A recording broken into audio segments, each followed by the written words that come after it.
In the Bankulu. Ngiyanikelela abantwana benkosi enkulu akithi ebusheni bamaNazaretha.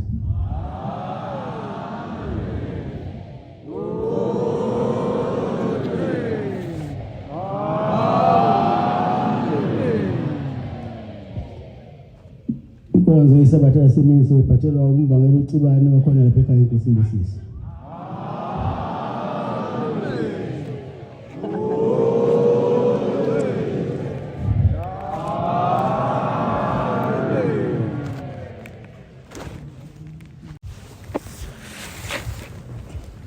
Ba Nkosi yamakhulu, Nkosi yezulu nomhlaba,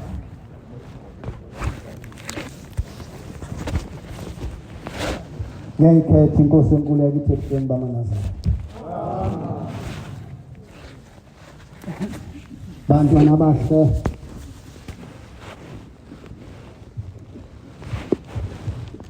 enkosini inovalo kakhulukazi ibona nezulu lingaselihle kahle, mhlambe ngizoshizwa elilodwa ngoba ngithunywe ezulwini. Ungonakala umsebenzi kaNkulunkulu. Ngizawucela isihlabelelo sekhulu nambili 102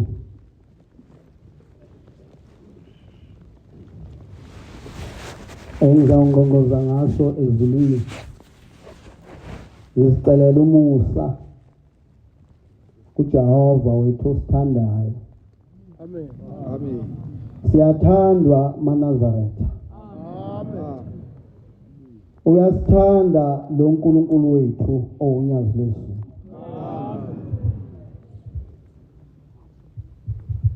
Uthando asithanda ngalo alilinganiswa nalutho, futhi angazi singalibonga kanjani.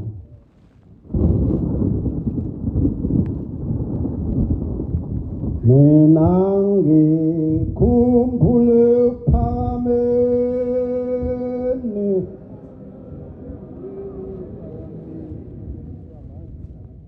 lapha kubuthe ene khona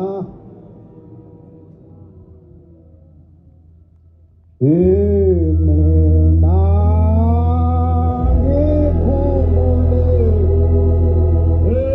phameni lapha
Khumbule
ngiyayikhetha inkosi enkulu yakithi ebuhleni.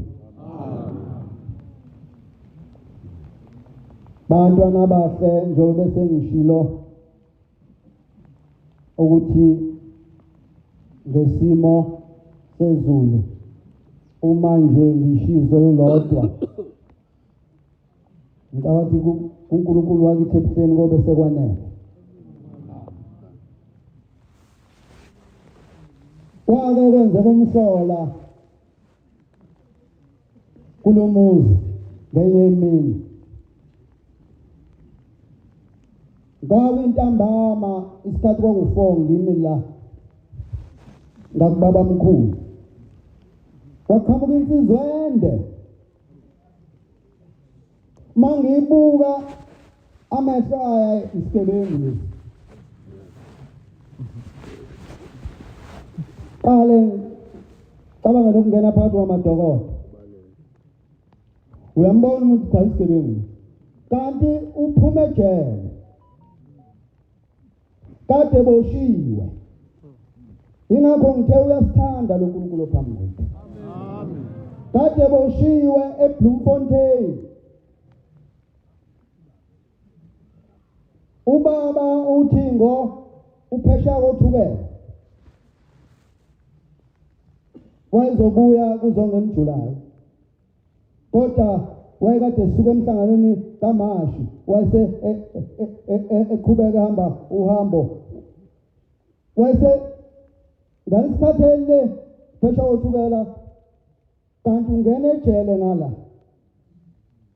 Ushembe angimazi ukuthi mngake yedwa.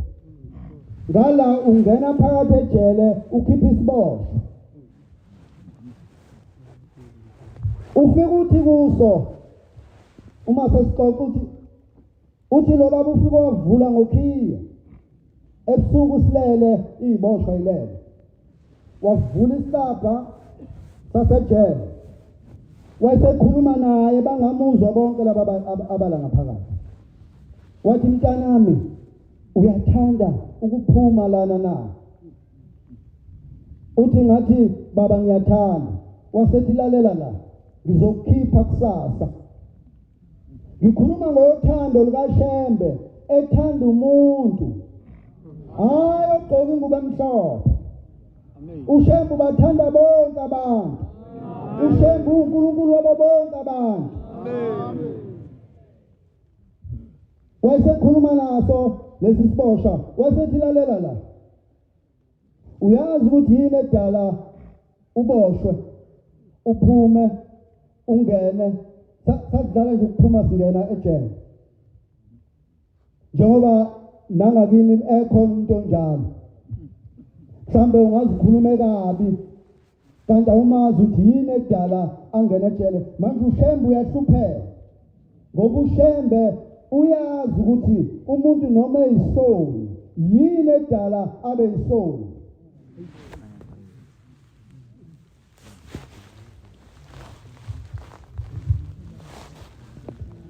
Ngelila nginkosi la ngiziyasho ithi maNazaretha nithi angikhuluphali ngani. Yini edala ngingakhuluphali? Ahluleka amaNazaretha umphendula. Uthi into edala ngingakhuluphali ingoba khona izinto engizibonayo engingaziboni. Nengizaziyo engingazazi nina.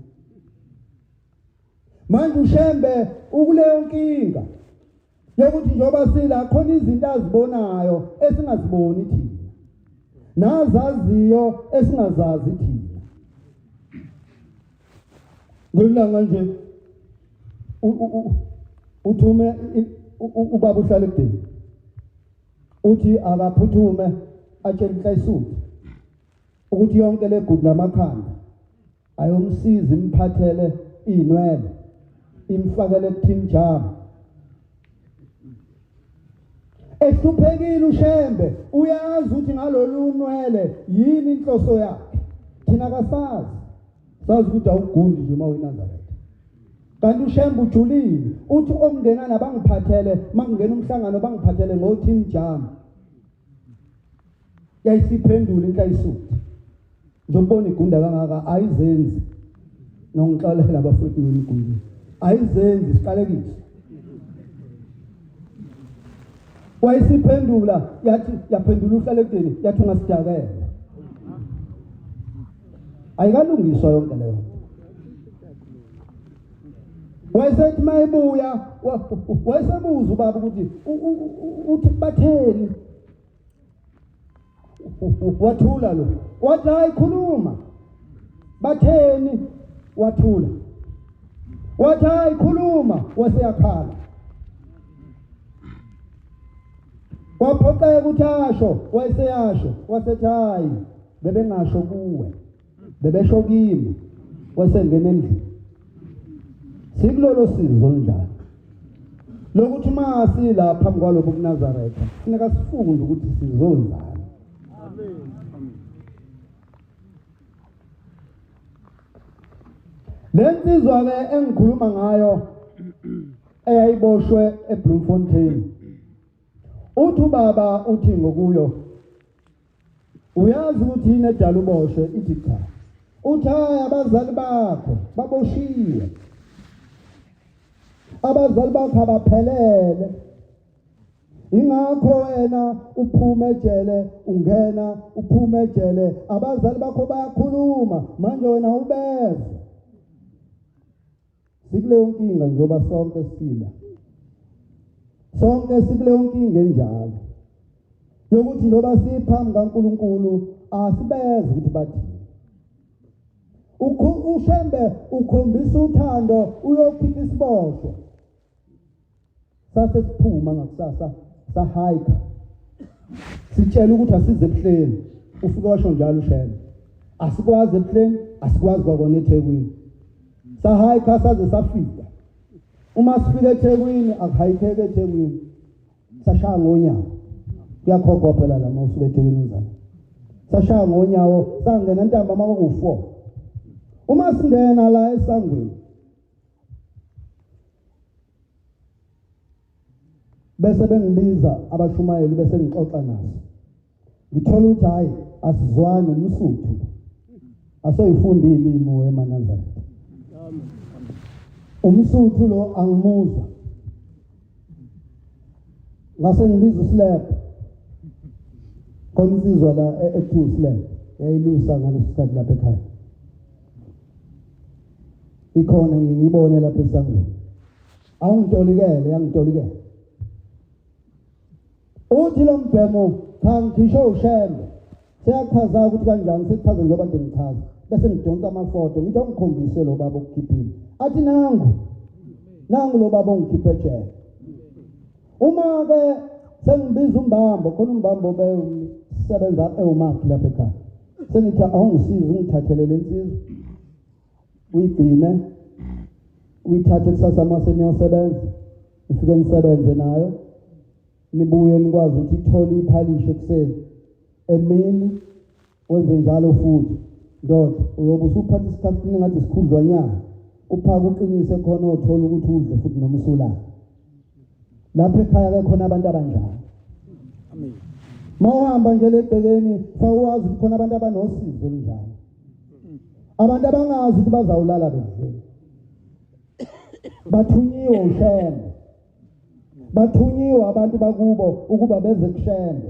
ukuba bakhululeke laba abalele othulini lomhlaba yayisiyakwenza ke lensizwa wabuya lo mshumayeli wathi hayi ngivangeli khona into ke ushemba abeyasenzele yona lapha ekhaya namhlanje sekhona phela mina wangitshela ushembe wathi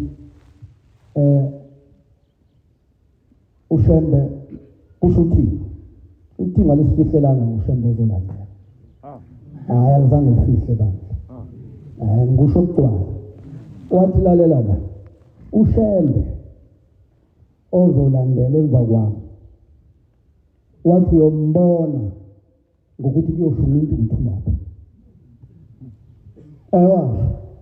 wakhomba la ekhishini wathi uyobona ngoba wathi mangashumanga intuthu ngoba kusiya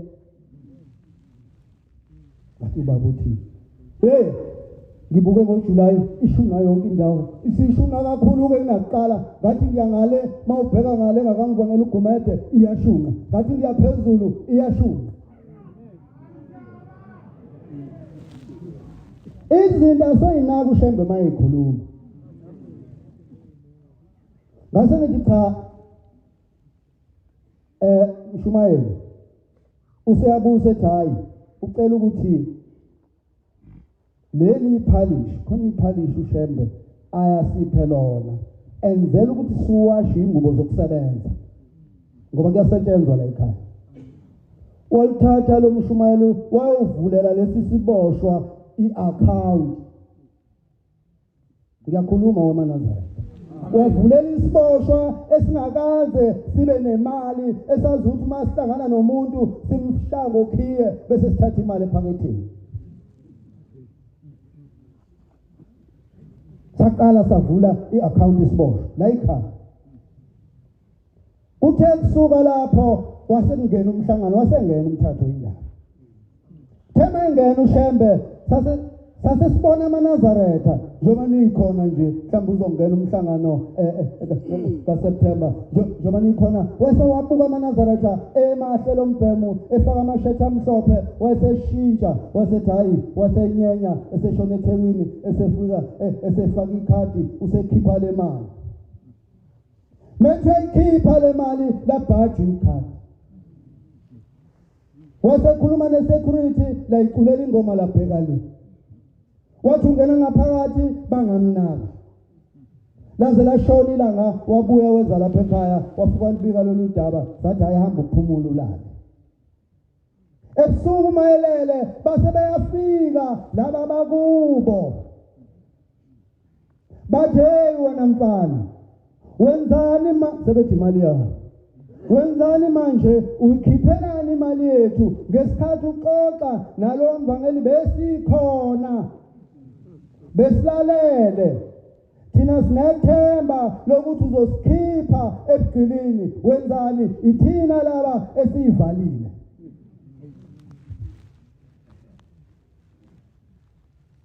ithina laba esivalele imali ukuthi ungakwazi ukuyikhipha ngoba thina sifuna ukukhululeka la besikhona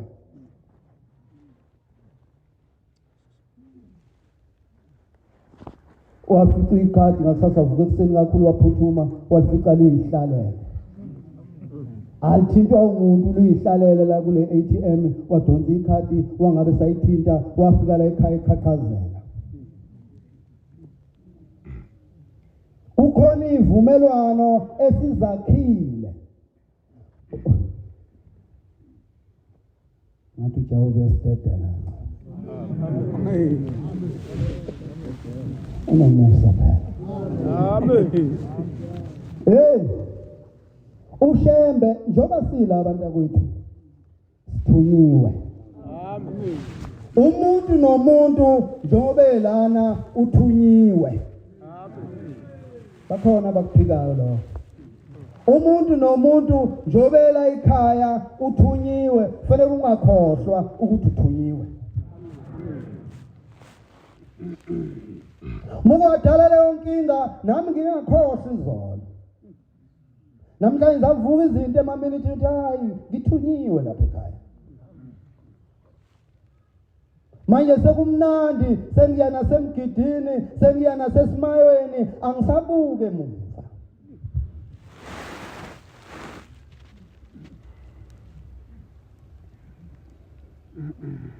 khona baba engimthandayo kuleli bandla owazuza inhlanhla undoda Mkhize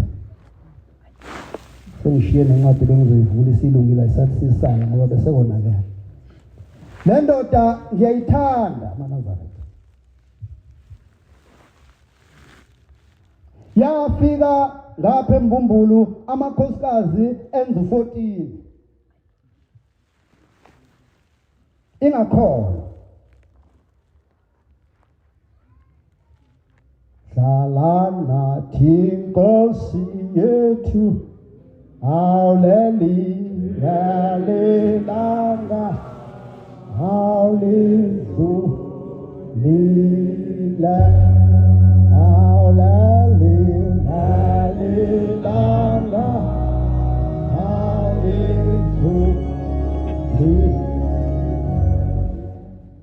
Siyabela abobo sizwa Siyabela abobo sizwa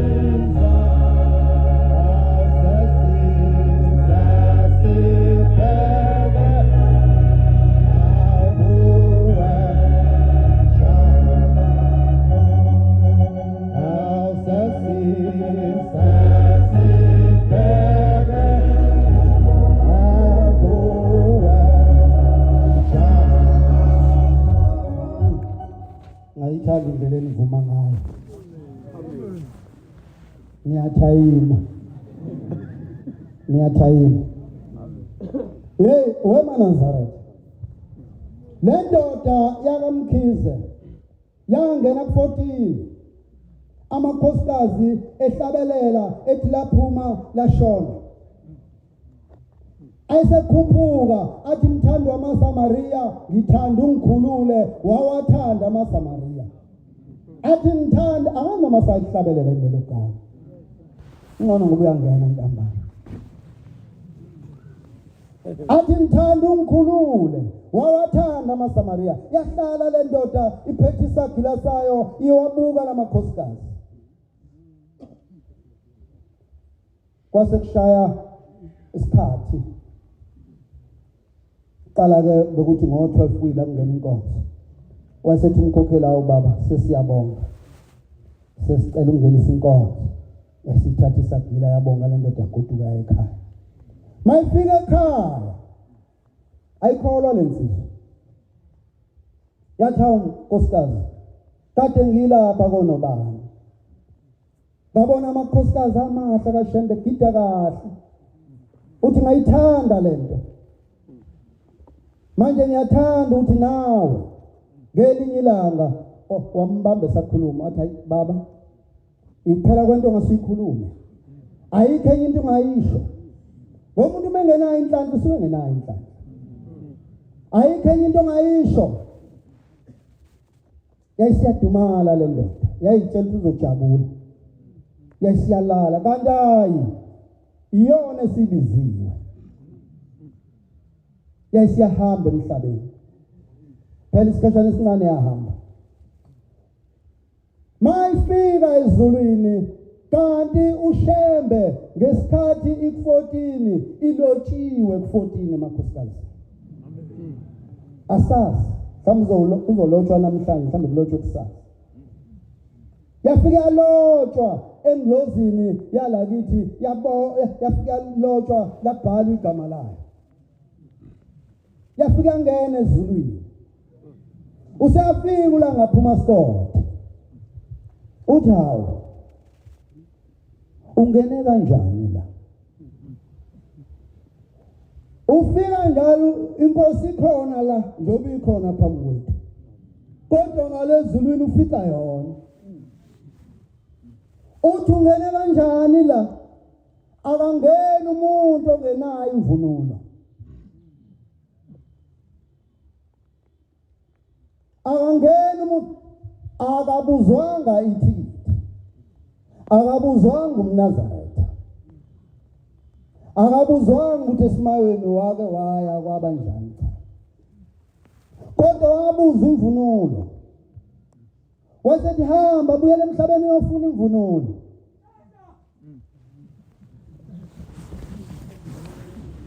uma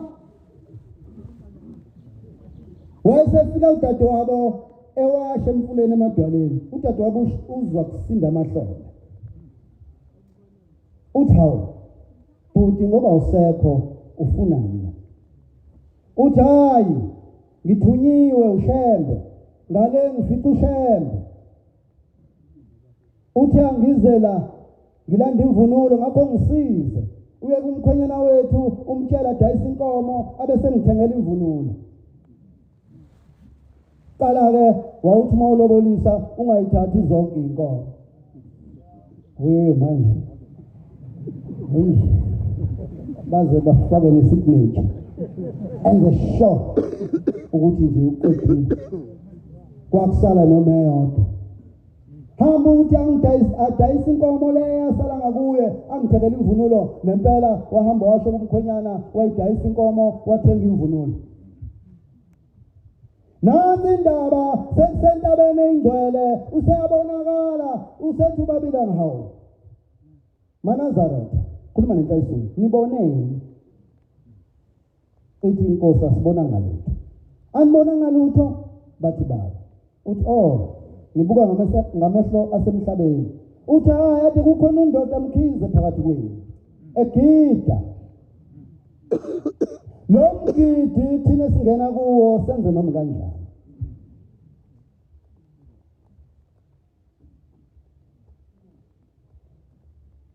noma mhlambe kwenzeka umuntu angene kulomgidi engaphelele azasha tiltheizi umgidi wabantu bonke hayi funeka uzazi wena ukuthi ngifanele yini kuba phakathi kulomgidi Amen. umkhokhela akabe kuwe ngaphakathi ngoba lo mgidi khona abayingcwele abaphakathi sina nabo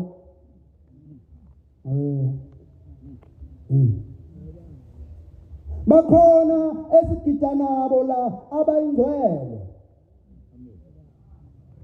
Amen. uzuthatha ikhongomane ubolekise ngalo unike omunye asine ngekhongomane lakho abakini bazofaka hayi njoba sila asihambi sodwa amen uzacile Amen. njoba sila amaNazaretha asihambi sodwa muke waqala wahamba wedwa uzobonakala nje nasebusweni suphu suqala ukukhuluma noma yini usuhamba wedwa njoba sila ukhona esihamba nabo kukhona laba abasithumile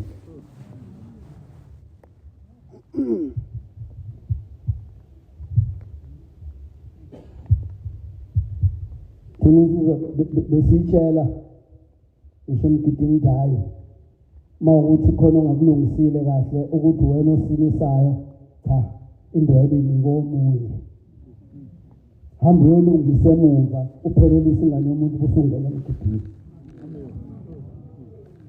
ngitholile namhlanje laba abangayi 23 kwenzeka isimanga ngoJuly lo July ubuyinqopha mlando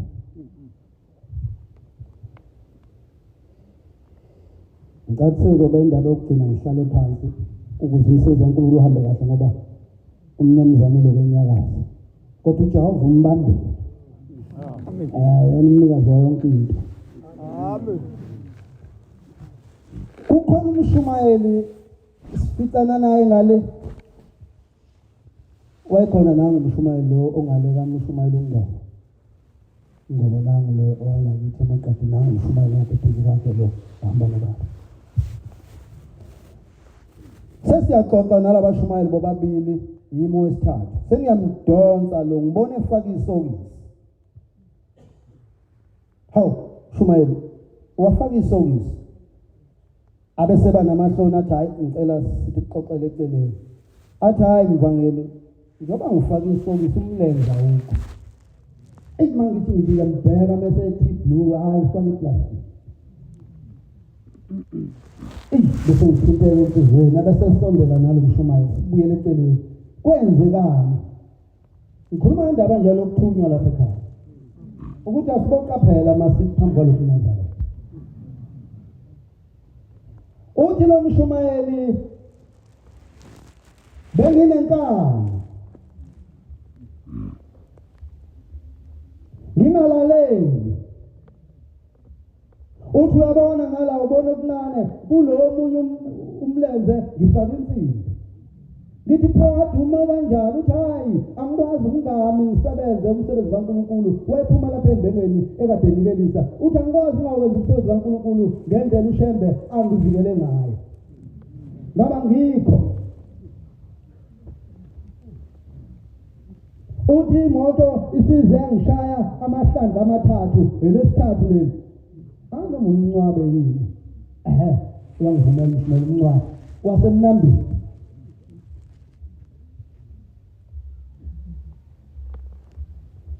uthi lokwesithathu yamshaya phambi kwabasebenzi engana ukuthi uyaphi lapha enkampanini ngoba wayesowaphela umsebenzi bambuza ukuthi ubiziwe yini wathi cha basebethula sesaxoxa kwaqhamuka imoto wathi yangala yaya ngala wathi yangala yaya ngala yasiyamshaya yahamba naye ilapha yamfohloza amqeda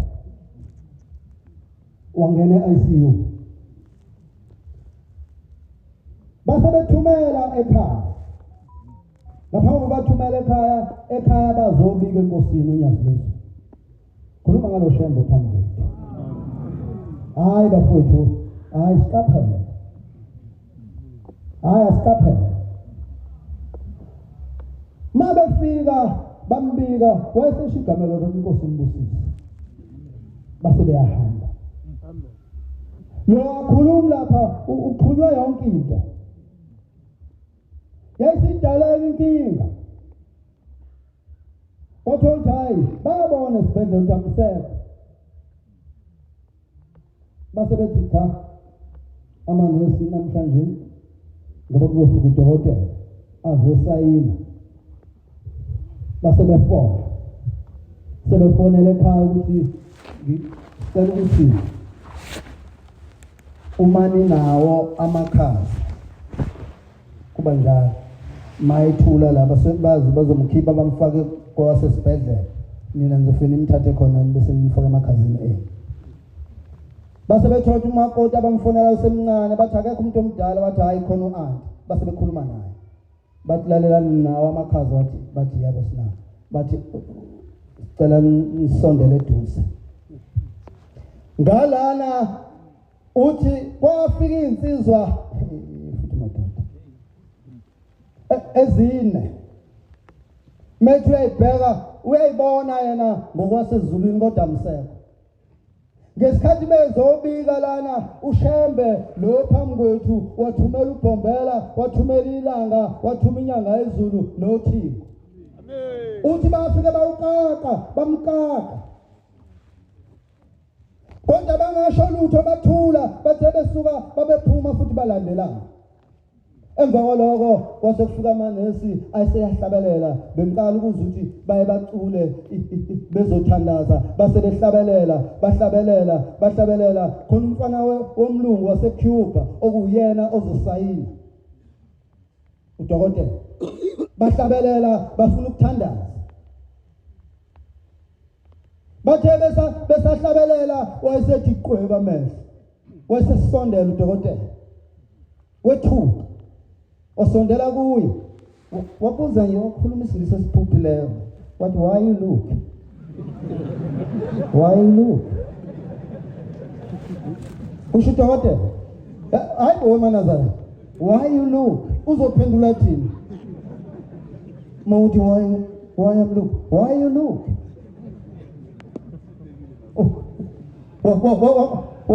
wathula uthi waphinda futhi okwesibili wathi qweba amehlo wasondela udokotela wayesethulisa labathi no ningabe nisamthinta uyaphila usho udokotela ibonke Nkosi enkulu yakithi emhleni bamanazana hlala nathi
Kwase kudaleka inkinga.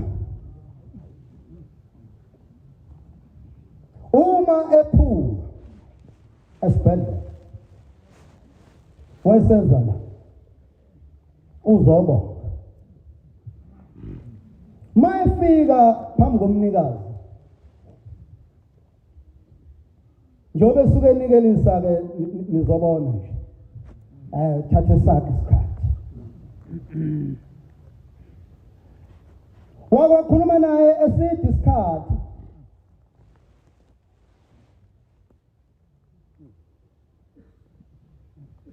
uthe esukathi kulungile inkosi ibusise Amen. wayeseyasukuma wathi hayibuya nilindile njalo nifuna ukunikela wathi hayibuya wozala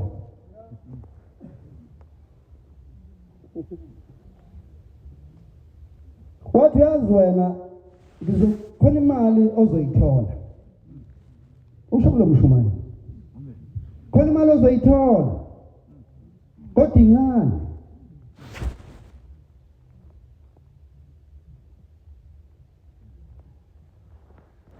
wasethi kulungile hamba wathi uyahamba wathi ima umkhubenze kana njengoba suke inika isikhathi nje ekhuluma nomuntu hayi wathi unayo ummeli wathi baba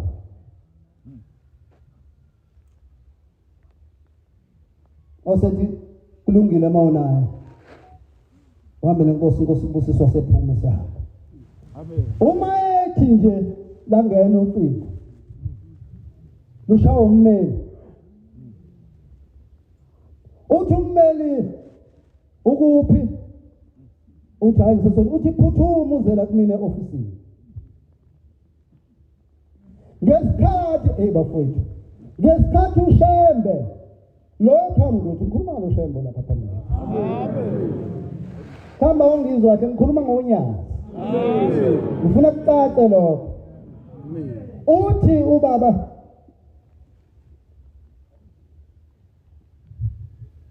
khona imali engizokunika yona ngalana esho njalo ebuza ukuthi unayo ummeli kanti ubaba ngala ubamba ummeli uyamsayinisa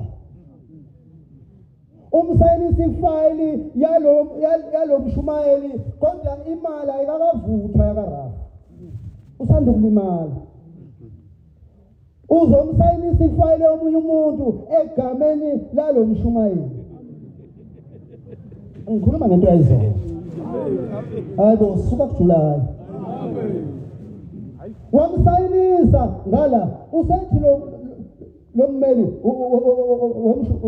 womnemzana angikhombise lamafoto wafakile uthi nangu lo baba ukhomba unyazi lezulu nangu lo baba kade ngisayinisa wayesethi lalela-ke imali yakhe ayikalungi ngizothatha kweyami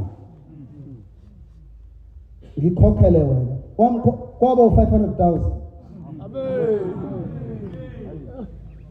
wasemne phela ummeli uthathe yakhe wasethi kodwa wena uzothola 250,000 nami ngithathe 200 ungakho ushembe thesuka la wena uzothola imali encane Amen. ngifuna sizwane kahle bengazi lenkonzo ngiyiphuwe ezulwini Amen. ya uthi uzothola imali encane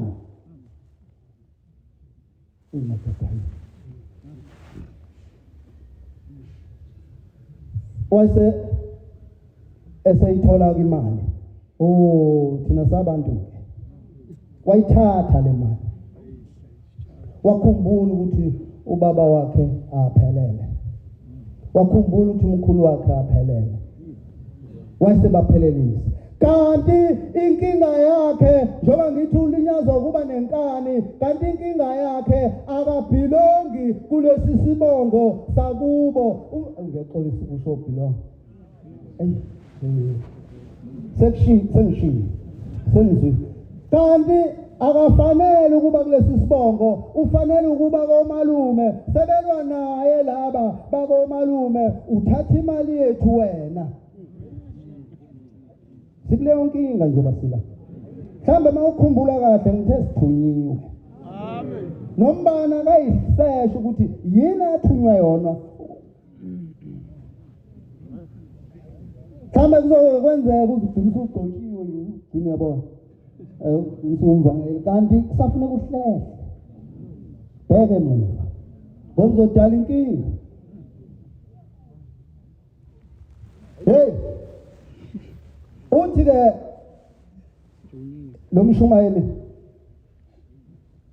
yayisithi wayese ebaphelelisa waqeda. Zamshaya izinto. Uya ulowe mbelesela unkosikazi wakhe, hayi hamba uye komalume uthi ngithi ngimqede. Kwaze kwafika ebangeni lokuthi useyavuma. Kodwa ufikela ngoJuly lo wayizolo engakakwenzi.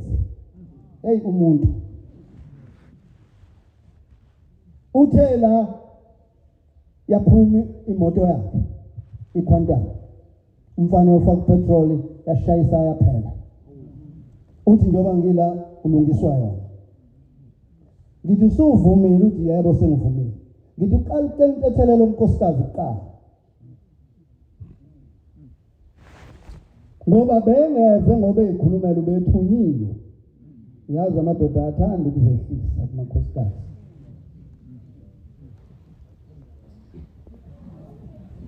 Wayese esebuyela ke ekhaya. Nansi indaba engiyakuyona sengiphethe. Njoba ngithi lo nkulunkulu hayi. Athi siyabala. Uthi ke ubaba mayefika kuye. Uthi wemshumayeli ukhuluma naye njobe ehlale ekhuluma zonke izinsuku engathi uyinika isikhathi mekhuluma nathi. Uthi hawu wayithola imali engangithe uzoyithola. Uthi baba athi lalela wena usazothola enkulu kunaleyo.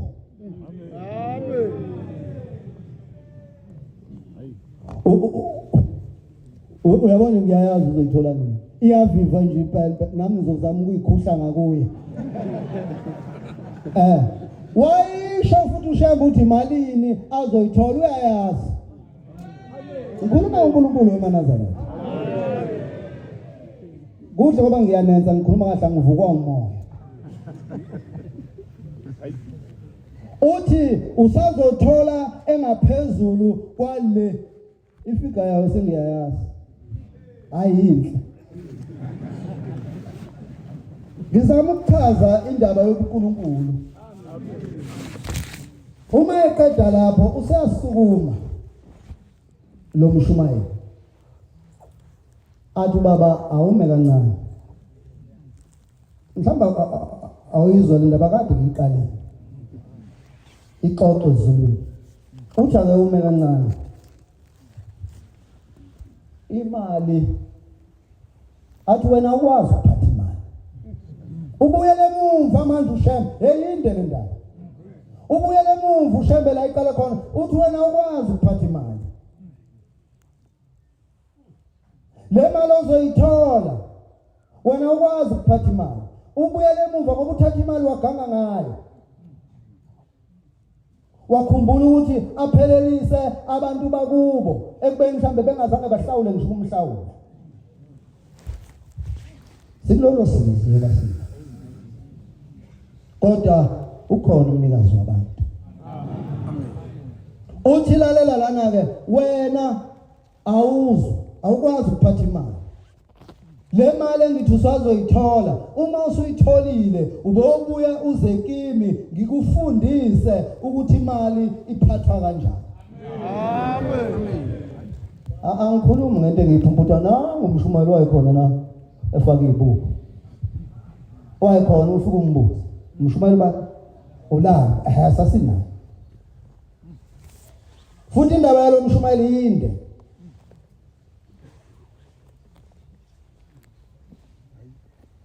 Engathi uNkulunkulu kaShembe maNazaretha angasikhumbula.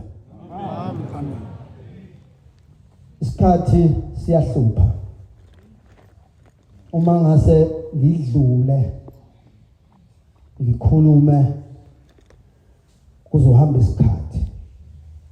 Kanti lo Musa uNkulunkulu awenzile befanele siubonge. Bengathemba ukuthi khona negama elilodwa silikhuluma izulu likeleze into. Kuyasho ukuthi sihlele ezulwini. Lokhu kukodwa nje kumina sekusho okukhulu. Sibusise esikhulu uShembe ebamba izulu ngobunikazi walo. Amen. Ngiyabonga. Ngiyasicelela Nkosi yamakhosi. Lolu twaye ngikhuluma ngalo nathi lisiphethe. Ukhokhobele wethu wagana amakhosikazi ngazi noma mane yini. Kodwa khona yodwa angayiphelelisa. Sekuvuka kuthina namhlanje siyakuhlanganisa kuhlangana kodwa sibaningi sizinsizwa. Engicela uNkulunkulu wakithi ebuhleni ukuthi ungene kithi sihlangane sikulungise. Ngoba izona izinto ezukhiye ukungena ezulwini. Noma ungagijima ukholo kangakanani. Kodwa uma ungayilungisile izinto ezinjalo akulula ungene ezulwini. Baba, Nkosi yamakhosi.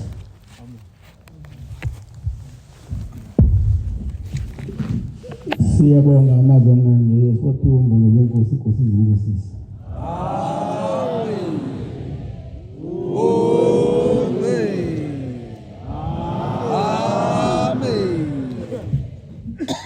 Siyovala inkonzo yethu yamanje ngesihlabelelo 45 45. Sicela umshumayeli Bhewa wakhona lapha ekhaya sola nesihlabelelo inkosi imbusisi.